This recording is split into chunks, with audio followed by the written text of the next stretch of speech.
ನೋಡಿ ಎಲ್ಲಾರ ಒಂದು ತಡ್ಕೊಳ್ಳೋ ಕೆಪಾಸಿಟಿ ಇರುತ್ತೆ ಅಷ್ಟೇ. ಓಕೆನಾ, ಇದು ಬೀಳ್ತಾ ಇದೆ ಅನ್ಕೊಳ್ಳಿ, ಇಷ್ಟು ಬಿತ್ತು, ಕೆಲವ್ರಿಗೆ ಭಯ ಆಗುತ್ತೆ, ಇಷ್ಟು ಬಿದ್ದರೆ ಭಯ ಆಗುತ್ತೆ, ಕೆಲವ್ರಿಗೆ ಇಷ್ಟು ಬಿದ್ದು ಭಯ ಆಗುತ್ತೆ, ಇಷ್ಟ ಆಗುತ್ತೆ, ನನಗಿಲ್ಲ ಆಗುತ್ತೆ ಅಷ್ಟೇ.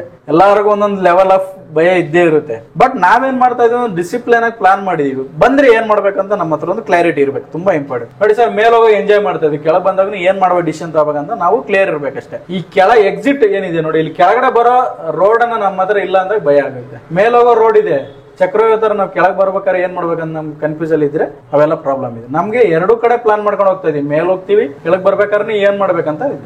ಸರ್ ಇದು ತುಂಬಾ ಕ್ಲಾರಿಟಿ ಇಲ್ಲ ಏನೋ ಅನಿಸ್ತು, ಅವ್ರು ಎಕ್ಸಿಟ್ ಆದ್ರು, ನೋ ಪ್ರಾಬ್ಲಮ್. ನಮ್ಗೆ ಪ್ರಾಫಿಟ್ ಅಲ್ಲಿ ಎಕ್ಸಿಟ್ ಆಗಿದ್ದಾರೆ, ಏನು ಪ್ರಾಬ್ಲಮ್ ಇಲ್ಲ. ಕ್ಲಾರಿಟಿ ಆಯ್ತಾ, ಮತ್ತೆ ಎಂಟ್ರಿ ಆಗಿದ್ದಾರೆ, ಏನು ಹೋಗೋದೇನಿಲ್ಲ ಸರ್, ಏನಾಗೋದಿಲ್ಲ, ನೋ ಪ್ರಾಬ್ಲಮ್. ನಿಮ್ಗೆ ಅಷ್ಟೊಂದು ಭಯ ಎಕ್ಸಿಟ್ ಕ್ಲಾರಿಟಿ ಬಂತ ಮತ್ತೆ ಎಂಟ್ರಿ ಆಗೋಣ. ಬಟ್ ಪರ್ಸೆಂಟೇಜ್ ಅಷ್ಟೇ ಶೋ ಆಗಲ್ಲ ಅಲ್ಲಿ, ಹಳೆ ಪರ್ಸೆಂಟೇಜ್ ಶೋ ಆಗಲ್ಲ ಅಷ್ಟೇ ಏನು ಮಾಡಕ್ಕಲ್ಲ. ಬಟ್ ದುಡ್ಡು ಬಂದಿದೆಯಲ್ಲ, ನಮ್ಗೆ ಗೊತ್ತಲ್ವಾ ದುಡ್ಡು ಬಂದಿದೆಯಲ್ಲ, ಅಷ್ಟೇ ಸಾಕು. ಆ ತರ ಮೇನ್ ಏನಂದ್ರೆ ಸರ್, ಔಟ್ ಸೈಡ್ ನಾಯ್ಸ್ ಕಮ್ಮಿ ಮಾಡ್ಕೊಳ್ಳಿ ಅಷ್ಟೇ. ಔಟ್ ಸೈಡ್ ಏನಿದೆಯಲ್ಲ ನಾಯ್ಸ್ ಬರ್ತಾ ಇರುತ್ತಲ್ಲ, ಹಂಗಾಗುತ್ತೆ ಹಿಂಗಾಗುತ್ತೆ ಅಂತ ಅದನ್ನ ಅವಾಯ್ಡ್ ಮಾಡಿ. ಇಲ್ಲ ನನಗೆ ಕ್ಲಾರಿಟಿ ಬೇಕಂದ್ರೆ ನೀವು ಕೂಡ ಕಲಿಬೇಕು, ಟೆಕ್ನಿಕಲ್ ಅನಾಲಿಸಿಸ್ ಕಲಿಬೇಕು. ಕಲ್ತಿದಾರ ಸರ್, ಬೇಸಿಕ್ ಎಲ್ಲ ಜಾಯ್ನ್ ಆಗಿದ್ದಾರೆ, ಇವರು ಜಾಯ್ನ್ ಆಗಿದ್ದಾರೆ, ಅಕ್ಷಯ್ ಅವರು ಜಾಯ್ನ್ ಆಗಿದ್ದಾರೆ. ನಮ್ ಬೇಸಿಕ್ ಟೆಕ್ನಿಕಲ್ ಅನಾಲಿಸಿಸ್ ಇದೆ, ಕಲೀರಿ.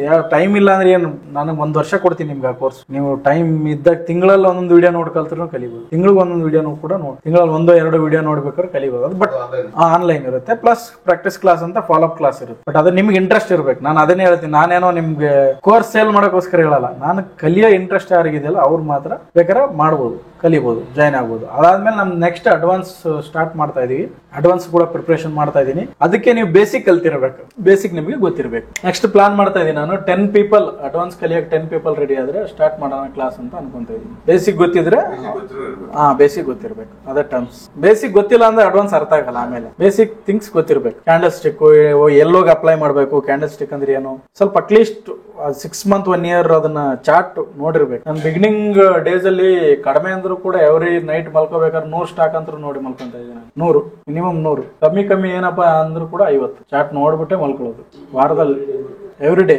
ಇಷ್ಟು ಬಿಗಿನಿಂಗ್ ಪ್ರಾಕ್ಟೀಸ್ ಮಾಡ್ಬೇಕಾರೆ ನೀವು ಪ್ರಾಕ್ಟೀಸ್ ನಿಮ್ಗೆ ಗೊತ್ತಾಗ್ತಾ ನಿಮ್ಗೆಲ್ಲ ಅವಾಗ ಕ್ಲಾರಿಟಿ ಜಾಸ್ತಿ ಆಗುತ್ತೆ. ನೀವು 1 ಅವರ್ ಅಲ್ಲಿ ಗೊತ್ತಾಗೋದು, ನೆಕ್ಸ್ಟ್ ಆಮೇಲೆ ನಿಮ್ಗೆ 5 ಮಿನಿಟ್ಸ್ ಅಲ್ಲಿ ಗೊತ್ತಾಗುತ್ತೆ, 5 ಮಿನಿಟ್ಸ್ ಅಲ್ಲಿ ಗೊತ್ತಾಗೋದು 10 ಸೆಕೆಂಡ್ ಅಲ್ಲಿ ಗೊತ್ತಾಗುತ್ತೆ. ನಮ್ ಕಣ್ಣಲ್ಲಿ ಫಿಟ್ ಆಗ್ಬೇಕದು ಫ್ರೇಮ್ಗಳು. ಇಲ್ಲಿ ಬಂದ್ರೆ ಸ್ಕ್ರೀನ್ ಮೇಲೆ ಬಂದ್ರೆ ಇದೇನು ಅಂತ ನಮ್ಗೆ ಟಕ್ ಅಂತ ಗೊತ್ತಾಗ್ಬಿಡುತ್ತೆ. ನಾನು ಯೂಟ್ಯೂಬ್ ಅಲ್ಲಿ ಎಕ್ಸ್ಪ್ಲೇನ್ ಮಾಡಿದ್ದೆ, ಒಂದು ಕಪ್ ಅಂಡ್ ಹ್ಯಾಂಡಲ್ ಅಂತ ಹೇಳಿದ್ದು. ಕೆಲವರು ಕನ್ಫ್ಯೂಸ್ ಆಗುತ್ತೆ, ಇನ್ನೂನು ನಮ್ಗೆ ಬಂದ್ರೆ ಸಾಕು ಗೊತ್ತಾಗ್ಬಿಡುತ್ತೆ, ಅದೇ ಅಂತ ಗೊತ್ತಾಗ್ಬಿಡುತ್ತೆ. ಏನ್ ಗೊತ್ತಾ, ಇಲ್ಲಿ ಪ್ರಾಬ್ಲಮ್ ಏನಂದ್ರೆ ನಿಮ್ಗೆ ಜೆರಾಕ್ಸ್ ಕಾಪಿ ತರ ಏನು ಕಾಣಲ್ಲ. ಏನೇ ಹೇಳ್ಕೊಟ್ಟು ಜೆರಾಕ್ಸ್ ಕಾಪಿ ತರ ನೋಡ್ಬೇಕು, ಹೋಗ್ಬಾರ್ದು, ನಮ್ ಆಡ್ ಮಾಡ್ಬೇಕು. ಇದು ಕಪ್ ಅಂಡ್ ಹ್ಯಾಂಡಲ್, ಇದು ಈ ತರ ಕಪ್ ಅಂಡ್ ಹ್ಯಾಂಡಲ್ ಅಂತ. ಇದೇನ ಬ್ರೇಕ್ಔಟ್ ಆದ್ರೆ ಡಬಲ್ ಆಗುತ್ತೆ, ಆಲ್ಮೋಸ್ಟ್ 50% ಮಿನಿಮಮ್ ಆಗಿ ಆಗುತ್ತೆ. ಇದು ಯಾವ್ದ್ರಲ್ಲಿ ಇತ್ತು ಅಂದ್ರೆ ಟಾಟಾ ಪವರ್ ಇತ್ತು, ನಾನು ವಿಡಿಯೋ ಮಾಡಿದೀನಿ ಯೂಟ್ಯೂಬ್ ಅಲ್ಲಿ. ಈ ತರ ರೌಂಡ್ ಆಗುತ್ತೆ, ಆಮೇಲೆ ಇಲ್ಲೋ ಟಚ್ ಮಾಡಿ ಮತ್ತೆ ವಾಪಸ್ ಕೆಳಗೆ ಬರುತ್ತೆ, ಮತ್ತೆ ಈ ತರ ಒಂದು ಹ್ಯಾಂಡಲ್ ಆಗುತ್ತೆ. ಈ ಹ್ಯಾಂಡಲ್ ಅಲ್ಲಿ ಸ್ವಲ್ಪ ವಿಚಿತ್ರ ಆಗ್ಬೋದು, ಹಿಂಗೆ ಆಗ್ಬೋದು, ಸ್ವಲ್ಪ ಹಿಂಗ್ ಆಗ್ಬೋದು, ಇದನ್ನ ಬಂದ್ಬಿಟ್ಟು ಈ ತರ ಆಗ್ಬೋದು, ಹಿಂಗೆ ಏನಾದ್ರು ಕನ್ಫ್ಯೂಷನ್ ಟೈಪ್ ಆಗ್ಬೋದು. ಕಂಡಿಡಿಯೋದೇ ನಮ್ ಕೆಲಸ. ಇದು ಬ್ರೇಕ್ಔಟ್ ಆಯ್ತು ಆಗಿ ವಾಪಸ್ ಬಂದ್ರು ಕೂಡ ಇದ್ರ ಕೆಳಗೆ ಬಂದಿಲ್ಲ ಅಂದ್ರೆ ಸ್ಟಾಕ್ 100% ಹೋಗುತ್ತೆ. 120 ರೂಪಾಯಿ ಇತ್ತು ಟಾಟಾ ಪವರ್.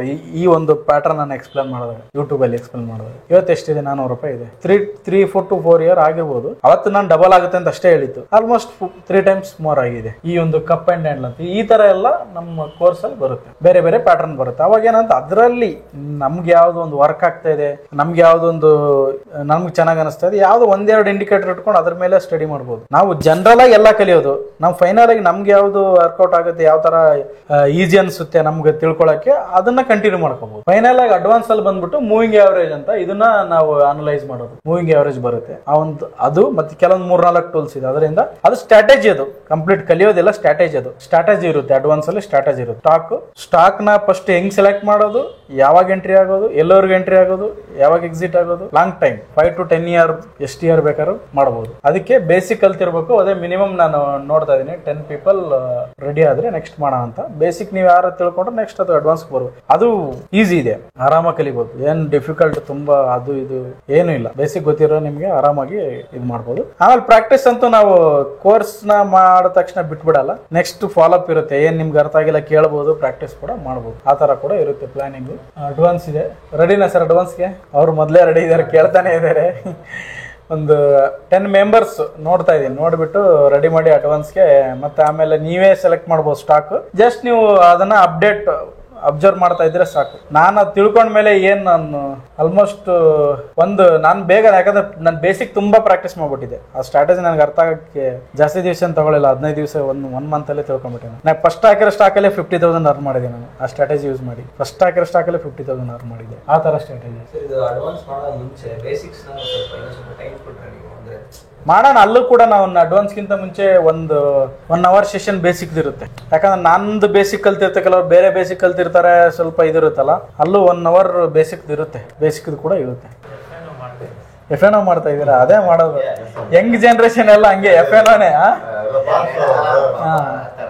ಅಲ್ಲ ಲಾಸ್ ಆಗಿರುತ್ತಲ್ಲ ಸರ್. ಏನ್ ಗೊತ್ತಾ, ನಾವು ಜನರಲಿ ಏನ್ ಮಿಸ್ಟೇಕ್ ಮಾಡ್ತೀವಿ ಗೊತ್ತಾ, ಮಾಡಿರೋ ತಪ್ಪನೆ ಪದೇ ಪದೇ ಮಾಡ್ತೀವಿ. ಅದೇ ನಮ್ ದೊಡ್ಡ ಬಿಗ್ಗೆಸ್ಟ್ ಮಿಸ್ಟೇಕ್. ತಪ್ಪು ಎಲ್ಲರೂ ಮಾಡ್ತಾರೆ, ನಾನು ಲಾಸ್ ಆಗಿದ್ದೀನಿ, ಎಲ್ಲರೂ ಲಾಸ್. ಒಂದ್ಸರಿ ಅರ್ಥ ಆದ್ಮೇಲೆ ಮತ್ತೆ ಅದು ಮತ್ತೆ ಮಾಡ್ತೀವಿ ಅಂದ್ರೆ ಅದು ಎಡಿಕ್ಷನ್ ಆಗ್ಬಿಡುತ್ತೆ. ತಪ್ಪನಲ್ಲ ಅದು, ಆಮೇಲೆ ಎಡಿಕ್ಷನ್ ಅಂತಾರೆ ಅದಕ್ಕೆ. ಎಡಿಕ್ಷನ್ ಆಗ್ಬಿಡುತ್ತೆ ಅದು. ಯಾಕಂದ್ರೆ ಅವೆಲ್ಲ ನಾನು ಮಾಡಿದೀನಿ, ನಾನು ಮಾಡಿನೇ ಈ ಒಂದು ಕನ್ಕ್ಲೂಷನ್ ಬಂದಿರೋದು. ನಾವೇನ್ ಡೈರೆಕ್ಟ್ ಎಲ್ಲ ತಿಳ್ಕೊಂಡು ಬಂದಿಲ್ಲ. ನಾವು ಎಲ್ಲ 10 ಲಕ್ಷ ಟ್ರೇಡ್ ಮಾಡಿ, ಬ್ಯಾಂಕ್ ನಿಫ್ಟಿ ಮಾಡಿ, ಪಾರಕ್ಸಲ್ ಮಾಡಿ, ಬಿಟ್ಕಾಯಿನ್ ಮಾಡಿ, ಬಿಟ್ಕಾಯಿನ್ ಎಲ್ಲ 2 ಲಕ್ಷ ಕಳೆದು ಎಲ್ಲದರಲ್ಲೂ ಮಾಡಿ ಟ್ರಯಲ್ ಮಾಡಿ ನೋಡಿ ಫೈನಲ್ ಸ್ಟೇಜ್ಗೆ ಕ್ಯಾಪಿಟಲ್ ಕಳ್ಕೊಂಡು ಮತ್ತೆ ಹೊಸ ಕ್ಯಾಪಿಟಲ್ ಇಂದ ನಮ್ಗೆ ನೋಡಿ ಹೆಂಗಿದೆ ಟೈಮ್ ಸಿಚುವೇಶನ್ ನೋಡಿ ಹೆಂಗಿದೆ ನಮ್ ಜೀವನ. ಅಂದ್ರೆ ನಾವು ಕಲಿಬೇಕಾದ್ರೆ ಗೊತ್ತಾಗಿಲ್ಲ ಹಿಂಗೆ ಅಂತ. ದುಡ್ಡು ಇತ್ತವ, ಕ್ಯಾಪಿಟಲ್ ಇದ್ದಾಗ ನಮ್ಗೆ ಸ್ಟ್ರಾಟಜಿ ಇರ್ಲಿಲ್ಲ.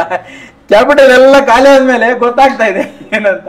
ಹಂಗಾಗ್ಬಿಟ್ಟಿದೆ ಸಿಚುವೇಶನ್. ನಮ್ಗೆ ಗೊತ್ತು ಇವಾಗ ನಮ್ ಪರಿಸ್ಥಿತಿ ಹೆಂಗಾಗಿದೆ ಅಂತಂದ್ರೆ, ಒಂದು ಪ್ರಿಂಟ್ ಮಾಡೋ ಮಿಷಿನ್ ತಗೊಂಡಿದೀನಿ. ಪ್ರಿಂಟ್ ಮಾಡೋ ಮಿಷಿನ್ ನೋಡಿ, ಪೇಪರ್ ಇಲ್ಲ ನನ್ನ ಹತ್ರ. ಆ ತರ ಸಿಚುವೇಶನ್. ಹಂಗೆ ಅವಾಗ ಪೇಪರ್ ಇತ್ತು, ಮಿಷಿನ್ ಇರ್ಲಿಲ್ಲ ನಮ್ಮ ಹತ್ರ. ಅಲ್ಲಿತ್ತು ಕಡ್ಲೆ ಅಲ್ಲ. ಹಂಗೆ ನಾವೇನ್ ಮಾಡಿದೆ, ಆಮೇಲೆ ಮಿಷಿನ್ ತಗೊಂಡ್ಮೇಲೆ ಪೇಪರ್ನ ಸಂಪಾದನೆ ಮಾಡ್ತಾ ಇದೀವಿ. ಪೇಪರ್ ಸಂಪಾದನೆ ಮಾಡಿ ಹಾಕ್ತಾ ಇದೀವಿ ಒಳಗಡೆ. ಸ್ವಲ್ಪ ಒಂದ್ ಪೇಪರ್ ಹಾಕಿದ್ರೆ 2-3 ಬರುತ್ತೆ. 10 ಒಂದ್ಸರಿ ಹಾಕಿದ್ರೆ 20 ಬರುತ್ತೆ. ಬಟ್ 10 ಹಾಕಕ್ ಪೇಪರ್ ಇಲ್ಲ. ಆ ತರ. ಅದಕ್ಕೋಸ್ಕರ F1 ಎಲ್ಲ ಅದು ಸುಮ್ನೆ ಅಟ್ರಾಕ್ಟ್ ಆಗುತ್ತೆ ನಿಮ್ಗೆ. ವಿಡಿಯೋ ಗೇಮ್ ತರ ಸಡನ್ ಆಗಿ ಸೋಷಿಯಲ್ ಮೀಡಿಯಾದಲ್ಲಿ ತುಂಬಾ ಹೈಪ್ ಕ್ರಿಯೇಟ್ ಮಾಡ್ತಾ ಇರ್ತಾರೆ. ಅವ್ನು ಹಂಗಾಗ್ಬಿಟ್ಟ ಟ್ರೇಡಿಂಗ್ ಮಾಡಿದಾಗ ಒಂದ್ ಕಾರಲ್ಲಿ ಕುತ್ಕೊಂಡು ತೋರ್ಸೋದು, ಎಲ್ಲ ಅಲ್ಲಿ ಕುತ್ಕೊಂಡು ತೋರ್ಸೋದು, ಇಲ್ಲಿ ಕುತ್ಕೊಂಡು ತೋರ್ಸೋದು, ಎಲ್ಲ ಜಾಸ್ತಿ ಫೇಕ್ ಇರುತ್ತೆ. ಸ್ಕ್ರೀನ್ ಶಾಟ್ ಫೇಕ್ ಇರುತ್ತೆ, ಅವೆಲ್ಲ ಜಾಸ್ತಿ ಇದಿರುತ್ತೆ. ಬೆಟರ್ ಇನ್ವೆಸ್ಟ್ಮೆಂಟ್ ಮಾಡಿ ಬೆಸ್ಟ್ ಇಕ್ವಿಟೀಸ್ ಬೆಸ್ಟ್. ಸರ್ ಇವಾಗ ನಾನು ಹೇಳೋದು, ಅದು ಏನಾದ್ರು ದುಡ್ಡು ಮಾಡೋ ಪ್ರೂವನ್ ಆಗಿ ಸಕ್ಸಸ್ಫುಲ್ ಥಿಯರಿ ಆಗಿದ್ರೆ ಬ್ಯಾಂಕ್ ಅವರೆಲ್ಲ ಏನ್ ಮಾಡ್ತಾ ಇದಾರೆ ಹಂಗಿದ್ರೆ? ಅವ್ರು ಕುತ್ಕೊಂಡು ಡೈಲಿ FNO ಮಾಡಬಹುದಲ್ಲ? ಅವ್ರ ಹತ್ರ ಎಷ್ಟು ದುಡ್ಡು ಇರುತ್ತೆ? ಬ್ರೋಕರ್ಗೆ ಏನ್ ಬೇಕು ನೋಡಿ ಸರ್, ಬ್ರೋಕರ್ಗೆ ಅವನಿಗೆ ಬ್ರೋಕರೇಜ್ ಬೇಕು. ನೀವು ಇಕ್ವಿಟಿ ಮಾಡಿದ್ರೆ ಬ್ರೋಕರೇಜ್ ಬರಲ್ಲ, ನೀವೆಲ್ಲ ಲಾಸ್. ಅವ್ನಿಗೆ ನೀವೆಲ್ಲ ಲಾಸ್ ಕಂಡಕ್ಟರ್ಗಳು, ನಾವೆಲ್ಲ ಲಾಸ್ ಅವ್ರಿಗೆ. ನಮ್ ಕೆಲ್ಸಕ್ಕೆ ಬರ್ದೇವ್ರ ನಾವೆಲ್ಲ ಅವ್ರಿಗೆ. ಯಾಕಂದ್ರೆ ನಾವು ದುಡ್ಡು ಮಾಡ್ತಾ ಇದೀವಿ ಅಲ್ಲಿ. ಅವನಿಗೆ ಕೆಲ್ಸಕ್ಕೆ ಬರಲ್ಲ ನಾವು. FNOದಲ್ಲಿ ಏನಾಗುತ್ತಾ, ಅವ್ನ್ ದುಡ್ಡು ಮಾಡ್ತಾನೆ, ನೀವು ಬೇಕು ಅವನಿಗೆ. ನೀವು ಪ್ರಾಫಿಟೇಬಲ್ ಪ್ರಾಡಕ್ಟ್ ಅವನಿಗೆ, ನಾವು ಲಾಸ್ ಪ್ರಾಡಕ್ಟ್. ನಾವೇನ ನಾವು ಒಂದು ಸ್ಟಾಕ್ ತಗೊಂಡು 50 ರೂಪಾಯಿ ಹೋದ್ರೆ ಅದು 1 ವರ್ಷ ಇರ್ತದೆ, ಅವನಿಗೆ ಲಾಸೇ ಅವನಿಗೆ. ಅರ್ಥ ಆಯ್ತಾ? ಬಟ್ ನೀವು ಏನು FNO ಮಾಡೋರೆಲ್ಲ ಅವನಿಗೆ ಪ್ರಾಡಕ್ಟ್ ದಿನ ದುಡ್ಡು ಕೂಡ ಒಂದು ಮಷಿನ್ ತರ. ನಾವೆಲ್ಲ ಏನೋ ತಗೊಂಡ್ಬಿಟ್ರೆ ಮುಗೀತು, ಅವ್ನು ನಮ್ಗೆ ಫ್ರೀ ಸರ್ವಿಸ್ ಕೊಡ್ಬೇಕು. ಆಮೇಲೆ ನೋಡ್ತಾ ಇರೋದು ಅಷ್ಟೇ ನಮ್ ಕೆಲಸ. ನಾವೇನ್ ಮಾಡ್ತೀವಿ ಅಷ್ಟೇ, ಬಹಳ ಹಬ್ಬ ಬಂದು ಸ್ವಿಂಗ್ ಟ್ರೇಡ್ ಮಾಡ್ತೀವಿ. 1 ತಿಂಗಳದ ಏನೋ ಮಾರ್ತೀವಿ, ಎಕ್ಸಿಟ್. ಏನ್ ನಮ್ ಲಾಭ ಕಮ್ಮಿ, ನಮ್ಮ ಹತ್ರ ಲಾಭ ಸಿಗಲ್ಲ, ಅವನಿಗೆ ಬೇಕಾಗಿಲ್ಲ. ಹಂಗಾಗಿ ಅವ್ರು ಇಕ್ವಿಟಿ ಬಗ್ಗೆ ಮಾತಾಡಲ್ಲ, ಇಕ್ವಿಟಿ ಬಗ್ಗೆ ಹೇಳಲ್ಲ, ಓನ್ಲಿ ಆಪ್ಷನ್ಸ್ ಯಾಕೆ ಹೇಳ್ತಾರೆ ಅಂದ್ರೆ ಅದಕ್ಕೋಸ್ಕರ. ಯಾವ್ದೇ ನೀವು ಇನ್ಸ್ಟಿಟ್ಯೂಟ್ಗಳು ಓಪನ್ ಆಗಿದೆ ಸುಮಾರು, ಅವರೆಲ್ಲ ಯಾಕೆ FNO ಮಾಡ್ತಾರೆ? ಅವ್ರ ಹತ್ರ ಒಂದು ಅಕೌಂಟ್ ಓಪನ್ ಮಾಡ್ಕೊಡ್ತಾರೆ, ನೀವು ಆಪ್ಷನ್ಸ್ ಮಾಡಿ ಅಂತಾರೆ. ನೋಡಿ ಸರ್, ಇವಾಗ ನಾನೇನೋ ಅಕೌಂಟ್ ಒಂದು ಕಮ್ಮಿ ಅಂದ್ರೂ ಕೂಡ ಒಂದು 300 ಅಕೌಂಟ್ ಓಪನ್ ಮಾಡ್ಕೊಟ್ಟಿದ್ದೀನಿ. ಏಂಜಲ್ ಅಪ್ ಸ್ಟಾಕ್ ಸ್ಟಾರ್ಟಿಂಗ್ 0 ಈ ತರ ಓಪನ್ ಮಾಡಿ, ಕಮ್ಮಿ ಅಂದ್ರೆ 300 ಅಕೌಂಟ್ ಓಪನ್ ಮಾಡ್ಕೊಟ್ಟಿದ್ದೀನಿ ನಾನು. ಓಕೆನಾ? 300 ಜನ ಏನಾದ್ರು ಸುಮ್ನೆ ನನಗೆ 1 ತಿಂಗಳು ಆಪ್ಷನ್ಸ್ ಟ್ರೇಡಿಂಗ್ ಮಾಡಿದ್ರೆ ಆರಾಮಾಗಿ ನನಗೆ 1 ಲಕ್ಷ ಬರುತ್ತೆ ತಿಂಗಳಿಗೆ. 1 ಲಕ್ಷ ಆರಾಮಾಗಿ ದುಡ್ಡು ಬರುತ್ತೆ. ನೀವೊಂದೇನೋ ನೀವು ಸುಮ್ಮನೆ ಅಂತಿರಲ್ಲ, ಲಿವರೇಜ್ ತಗೊಂಡ್ ಮಾಡ್ತೀರಾ, 10 ಲಕ್ಷ ಹಾಕಿ ಮಾಡ್ತೀರಾ, 5 ಲಕ್ಷ ಆರಾಮಾಗಿ 1 ಲಕ್ಷ ದುಡ್ಡು ಬಂದು ನೀವು ರೆಗ್ಯುಲರ್ ಏನಾನ ಮಾಡಕ್ ಶುರು ಮಾಡಿದ್ರೆ ಆಪ್ಷನ್ ಟ್ರೇಡಿಂಗ್. ಅರ್ಥ ಮಾಡ್ಕೊಳ್ಳಿ. ಇವಾಗ ಸುಮ್ಮನೆ ಅಲ್ಲ ಹೇಳ್ತಾ ಇರೋದು, ಆಪ್ಷನ್ ಟ್ರೇಡಿಂಗ್ ಮಾಡಿದ್ರೆ ಕೊಡೋದು. ನಾವು ಇಕ್ವಿಟಿ ಮಾಡಿದ್ರೆ ನಮ್ಗೆ ಕಮಿಷನ್ ಬರಲ್ಲ. ಇವಾಗ ಅಕೌಂಟ್ ಓಪನ್ ಮಾಡಿಸ್ಕೊಡ್ತೀವಲ್ಲ, ಎಕ್ಸಾಂಪಲ್ ನಾವು ಅಥರೈಸ್ ಪಾರ್ಟ್ನರ್, ನಾವು ಅಕೌಂಟ್ ಓಪನ್ ಮಾಡ್ಕೊಡ್ತೀವಿ. ಅದ್ರಲ್ಲಿ ಆಪ್ಷನ್ ಟ್ರೇಡಿಂಗ್ ಯಾರಾದ್ರೂ ಮಾಡ್ರೆ ದುಡ್ಡು ಬರುತ್ತೆ ನಮಗೆ. ಬರುತ್ತೆ, ಇಲ್ಲಾಂದ್ರೆ ಬರಲ್ಲ. ಇಕ್ವಿಟಿ ಮಾಡಿದ್ರೆ ಸುಮ್ಮನೆ ಏನೋ 20 ರೂಪಾಯಿನೋ 30 ರೂಪಾಯಿನೋ ಯಾವಾಗ ನೋಡಿದಾಗ ಅಕೌಂಟ್ ಬಂದಿರುತ್ತೆ 1000-2000. 3 ತಿಂಗಳು 4 ತಿಂಗಳು ನೋಡಿದ್ರೆ ಡ್ರಾ ಮಾಡ್ಕೊಂತೀವಿ. ನಾವು ಏನಕ್ಕೆ ಅಥರೈಸ್ ಅಂದ್ರೆ ಏನೋ ಒಂದು ಇಶ್ಯೂ ಬಂದಾಗ ನಾವು ಅವ್ರನ್ನ ಸಾಲ್ವ್ ಮಾಡ್ಕೋಬಹುದು, ಅವ್ರ ಹತ್ರ ಕೇಳ್ಕೋಬಹುದು ಅಂತ ನಮ್ ತರ ಓಪನ್ ಮಾಡಿಸೋದು. ಬರುತ್ತೆ, ಏನೋ ನಮ್ಗೆ ಹೆಲ್ಪ್ ಆಗುತ್ತೆ, ಯಾವ್ದಕ್ಕೊಂದು 1000-2000 ಬರುತ್ತೆ. ಬಟ್ ಅದೇ ಜಾಗದಲ್ಲಿ ನಾನು ಆಪ್ಷನ್ ಟ್ರೇಡಿಂಗ್ ಮಾಡಿಸಿದ್ರೆ ಒಳ್ಳೆ ದುಡ್ಡು ಬರುತ್ತೆ. ಯಾವ ಜಾಬ್ಗೆ ಹೋಗ್ತಾರಲ್ಲ ಅವ್ರದ್ದೊಂದು ಸ್ಯಾಲರಿ ಬರುತ್ತೆ ನನಗೆ, ಅಷ್ಟು ದುಡ್ಡು ಬರುತ್ತೆ. ಹಂಗಾಗಿ ನೋಡಿ, ಎಲ್ರಿಗೂ ನಿಮ್ ಪ್ರಾಡಕ್ಟ್ ನಿಮ್ಗೆ ಆಪ್ಷನ್ ಟ್ರೇಡ್ ಮಾಡಿಸಿದ್ರೆ ದುಡ್ಡು ಬರುತ್ತೆ. ಅದಕ್ಕೆ ಅದನ್ನೇ ಮಾಡಿಸೋದು ಅವರು. ಅದಕ್ಕೋಸ್ಕರ ಮೇನ್ ಅವ್ರ ಟಾರ್ಗೆಟ್ ಯಂಗ್ ಜನರೇಷನ್. ಅವರು ಜೋಶಲ್ಲಿ ಇರ್ತಾರೆ, ಅದು ಎಡಿಕ್ಷನ್ ಆ ತರ ಆಗುತ್ತೆ. ಇವರೇ ಅಂತಲ್ಲ, ತುಂಬಾ ಎಲ್ಲಾ ತರದ ಜನರೇಷನ್ ಮಾಡ್ತಾರೆ. ಹಾ ನೋಡಿ ಫೋನ್ ಮಾಡ್ತಾರೆ, ಅವರೇ ಆಕ್ಟಿವೇಟ್ ಮಾಡ್ಕೊಳ್ಳಿ ಅಂತ ಫೋನ್ ಮಾಡ್ತಾರೆ. ಆತರ ಅವ್ರು ನೋಡಿ ಅದೇ ಹೇಳ್ತಾರೆ, ಹೊರಗಡೆ 100 ಡಿಸ್ಟ್ರಾಕ್ಷನ್ಸ್ ಇರುತ್ತೆ. ನಮ್ಗೆ ಕ್ಲಾರಿಟಿ ಇರ್ಬೇಕು, ಏನ್ ಮಾಡ್ಬೇಕು ಯಾವ್ದು ಮಾಡ್ಬೇಕಂತ ನಮ್ಗೆ ಕ್ಲಿಯರಿಟಿ ಇರ್ಬೇಕು. ಬೆಟರ್ ಇನ್ವೆಸ್ಟ್ಮೆಂಟ್ ಮಾಡಕ್ ಶುರು ಮಾಡಿ. ಜಾಬ್ ಮಾಡ್ತಾ ಇದೀರಾ, ಏನು ಓದ್ತಾ ಇದೀರಾ, ಏನು ಓಕೆ ವರ್ಕ್ ಮಾಡ್ತಾ ಇದೀರಾ, ನಿಮ್ ಮಂತ್ಲಿ ಇಷ್ಟು ಅಂತ ಲೋನ್ ಕಟ್ತಾ ಇದೀನಿ ಅನ್ಕೊಂತಿರೋ, ಚೀಟಿ ಕಟ್ತಾ ಇದೀನಿ ಅಂತಿರೋ, ಇನ್ವೆಸ್ಟ್ಮೆಂಟ್ ಮಾಡಕ್ ಶುರು ಮಾಡಿ. ಒನ್ಸ್ ಗ್ರೀನ್ ನೋಡಕ್ ಶುರು ಮಾಡಿದ್ರೆ ಡೈಲಿ ಮಾರ್ನಿಂಗ್ ಎದ್ದು ಗ್ರೀನ್ ನೋಡ್ಬೋದು, ಖುಷಿನೇ ಬೇರೆ ಅದು. ನಾಳೆ ಏನಾಯ್ತು, ಮಂಡೇ ಮಾರ್ಕೆಟ್ ಬೀಳುತ್ತಾ, ಏನಾಗುತ್ತೆ, ಫೆಡ್ ರಿಸಲ್ಟ್ ಏನ್ ಬರುತ್ತೆ, ಈ ಟೆನ್ಷನ್ ಇಂದ ಹೊರಗಡೆ ಬನ್ನಿ. ನಾಳೆ ಏನಾಗುತ್ತೆ ಅನ್ನೋ ಟೆನ್ಷನ್ ಇಂದ ಹೊರಗಡೆ ಬನ್ನಿ, ಏನಾನ ಮಾಡ್ಕೊಳ್ಳಿ, ಆರಾಮಾಗಿರ್ಬೋದು. ಅವ್ರು ನೋಡಿ ಆರಾಮ್ ಬಿಂದಾಸ್ ಆಗಿದ್ದಾರೆ ಇವಾಗ. ಹೌದಾ? ಇಲ್ಲ ಅಂದ್ರೆ ನಾಳೆ ಏನಾಗುತ್ತೆ, ಮೈನಸ್ ಬರುತ್ತಾ, ಗ್ಯಾಪ್ ಅಪ್ ಓಪನ್ ಆಗುತ್ತೆ, ಗ್ಯಾಪ್ ಡೌನ್ ಓಪನ್ ಆಗುತ್ತಾ? ಎಷ್ಟು ಟೆನ್ಷನ್ ಸರ್. BP ಬರೋದು, ಒಬ್ರೊಬ್ರಿಗೆ BP ಶುಗರ್ ಬಂದಿದೆ, ಒಬ್ರೊಬ್ರಿಗೆ.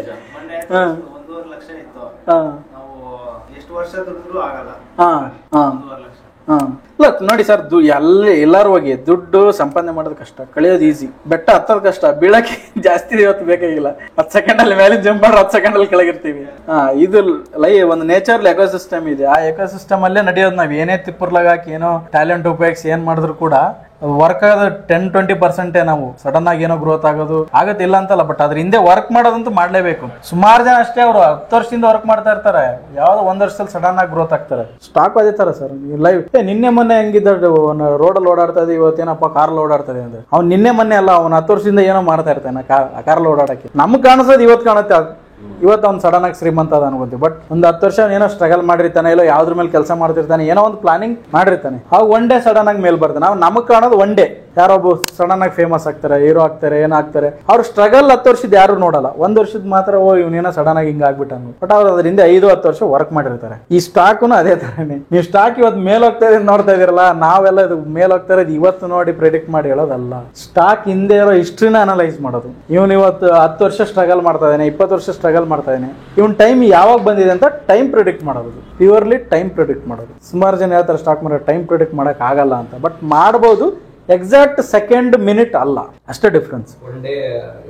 ಒನ್ ಡೇನು ಮಾಡಕ್ಕಾಗಲ್ಲ. ಬಟ್ ಈ ಎಕ್ಸಾಮ್ ನಾವೇನ್ ಮಾಡ್ತಾ ಇದೀವಿ ಅಂದ್ರೆ, ಇಲ್ಲೊಂದು ಜರ್ನಿ ಹೋಗ್ತಾ ಇದೀವಿ, ನಾವೇನು ಹತ್ರಕ್ಕೆ ಇದನ್ನೇನಾದ್ರೂ ಬ್ರೇಕ್ಔಟ್ ಹತ್ರಕ್ಕೆ ಬರುತ್ತಲ್ಲ, ಅದು maybe 6 month 2 month 1 month 1 week ಕೂಡ ತಗೋಬಹುದು. ಬಿಫೋರ್ ನಾವು ಇಲ್ಲಿ ತುಂಬಾ ಕ್ರೌಡ್ ಇದೆ, ಒಂದು ಟ್ರೈನ್ ಬರ್ತಾ ಇದೆ, ಇಲ್ಲಿ ಕ್ರೌಡ್ ಇದೆ, ನಮ್ಗೆ ಸೀಟ್ ಸಿಗಲ್ಲ. ನಾವೇನ್ ಮಾಡ್ತೀವಿ, ಒಂದ್ ಸ್ಟೇಷನ್ ಹಿಂದೆ ಹೋಗಿ ಇಲ್ಲಿ ಸೀಟ್ ಇಟ್ಕೊಂತ ಇದೀವಿ. ಒಂದ್ ಸ್ಟೇಷನ್ ಹಿಂದೆ ಹೋಗಿ ಅಲ್ಲಿ ಯಾರು ಇಲ್ಲ, ಅಲ್ಲಿ ನಾವು ಅಲ್ಲೇನೋ ಟ್ರೈನ್ ಸ್ಲೋ ಆಗ್ತಾ ಇದೆಯೋ, ಸ್ಟಾಪ್ ಆಗ್ತಾ ಇದೆಯೋ, ಸಿಗ್ನಲ್ ಬರ್ತಾ ಇದೆಯೋ, ಅಲ್ಲೋಗಿ ನಾವು ಹತ್ಕೊಂತ ಇದೀವಿ ಅಷ್ಟೇ, ಸಿಂಪಲ್. ಇಲ್ಲಿ ಹತ್ತಕ್ ಆಗಲ್ಲ, ನಮ್ಗೆ ಕ್ರೌಡ್ ಇದೆ ಇಲ್ಲಿ. ಓಕೆನಾ? ಅವಾಗ ನಮ್ಗೆ ಸೀಟ್ ಸಿಕ್ಕಿರುತ್ತೆ, ನಾವು ಕೂತಿರ್ತೀವಿ, ನಾವು ಜರ್ನಿ ಮಾಡ್ತೀವಿ ಮೇಲಕ್ಕೆ, ಸ್ಟಾಕಿಂಗ್ ಮೇಲೆ ಹೋಗುತ್ತೆ, ನಾವು ಜರ್ನಿ ಮಾಡ್ತೀವಿ, ಅಷ್ಟೇ ನಾವು ಮಾಡ್ತಾ ಇರೋದು. ಬಟ್ ಅದರಿಂದ ಏನೋ ಒಂದು ಸೈಕಾಲಜಿ ಇದೆ, ಯಾವ ತರ ಏನಂತ. ಬಟ್ ಅದು ಸಿಚುವೇಶನ್ ನೋಡಿ ಡಿಸಿಷನ್ ತಗೊಳ್ಳೋದು. ಯಾವ್ದೇ ತರದ ತೇರಿ ಇಲ್ಲ, ಹಿಂಗಿದ್ರೆ ಹಿಂಗೆ ಪ್ರೋಗ್ರಾಮಿಂಗ್ ಇಲ್ಲ. ಆ ಸಿಚುವೇಶನ್ ನೋಡಿ ಹೆಂಗ್ ಡಿಸಿಷನ್ ತಗೋಬೇಕು ಅನ್ನೋದೇ ಮೇನ್ ಟೈಮ್ ಗೇಮ್ ಇರೋದು. ಇದರಲ್ಲಿ ಟೈಮ್ ಗೇಮ್, ಮೇನ್ ಟೈಮ್, ಆ ಯಾವ ಟೈಮ್ ಮೇಲೆ ಹೋಗುತ್ತೆ ಅನ್ನೋದೇ ಸ್ಟ್ರಾಟಜಿಲಿ ಇರೋದು. ಅದನ್ನ ಒನ್ಸ್ ನೀವು ಅದನ್ನ ಕಲ್ತ್ಕೊಬಿಟ್ರೆ ಸ್ಟಾಕ್ ಯಾವ್ದು ತಗೋಬೇಕು ಅನ್ನೋದು ಬೇಕೇ ಆಗಿಲ್ಲ, ಯೋಚನೆನೇ ಬೇಕಾಗಿಲ್ಲ. ಯಾವ ಸ್ಟಾಕ್ ತಗೊಳ್ಳಿ ಸರ್, ಯಾವ ಸ್ಟಾಕ್ ತಗೊಳ್ಳಿ,